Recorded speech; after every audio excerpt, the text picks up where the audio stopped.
Thiruvananthapuram Vellanad doctor രോഗിയെ പീഡിപ്പിക്കാൻ ശ്രമിച്ചെന്ന് പരാതി. വെള്ളനാട് ആയുർവേദ ആശുപത്രി ഡോക്ടർ ഫക്രുദ്ദീനെതിരെയാണ് പരാതി. ഒരാഴ്ച മുൻപ് ആശുപത്രിക്കുള്ളിൽ വെച്ചായിരുന്നു സംഭവം.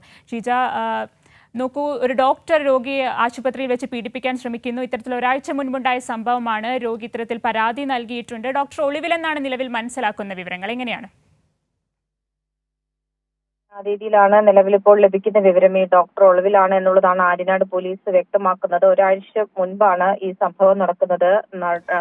നടുവേദനയ്ക്ക് ചികിത്സയ്ക്കായി ആയുർവേദ ആശുപത്രിയിൽ എത്തിയതാണ്. വെള്ളനാടുള്ള ആയുർവേദ ആശുപത്രിയിൽ എത്തിയതാണ് യുവതി. ഈ യുവതിക്ക് നേരെയാണ് ഡോക്ടറുടെ ഇത്തരത്തിലുള്ള സമീപനം ഉണ്ടായത്. ഏതായാലും അതിനുശേഷം ഈ യുവതി വീട്ടിലെത്തിയതിനു ശേഷം ഇവരുടെ മനോനില വല്ലാത്ത ഒരു അവസ്ഥയിലായിരുന്നു. അതേ തുടർന്നാണ് പോലീസിൽ പരാതി നൽകാൻ തീരുമാനിച്ചതും പോലീസിൽ പരാതി നൽകിയതും. ഇതുമായി ബന്ധപ്പെട്ട ഏതായാലും ഒരു പട്ടികജാതി വിഭാഗത്തിൽപ്പെട്ട യുവതി കൂടിയാണ് ഇവർ എന്നുള്ളതാണ് ആര്യനാട് പോലീസ് വ്യക്തമാക്കുന്നത്. ആര്യനാട് പോലീസ് ഡോക്ടർക്കെതിരെ കേസെടുത്തിട്ടുണ്ട്.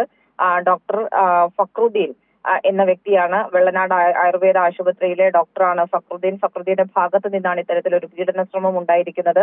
ഇതിൽ പോലീസ് കേസ് രജിസ്റ്റർ ചെയ്യുകയും ഈ ഡോക്ടർക്ക് വേണ്ടിയിട്ടുള്ള തെരച്ചിൽ ഊർജിതമാക്കുകയും ചെയ്തിട്ടുണ്ട്. ശരി. തിരുവനന്തപുരം വെള്ളനാട് ഡോക്ടർ രോഗിയെ പീഡിപ്പിക്കാൻ ശ്രമിച്ചെന്ന് പരാതി. വെള്ളനാട് ആയുർവേദ ആശുപത്രി ഡോക്ടർ ഫക്രുദ്ദീനെതിരെയാണ് പരാതി. ഡോക്ടർ ഇപ്പോൾ ഒളിവിലെന്നാണ് നിലവിൽ ഷീജ നൽകിയ വിവരങ്ങൾ.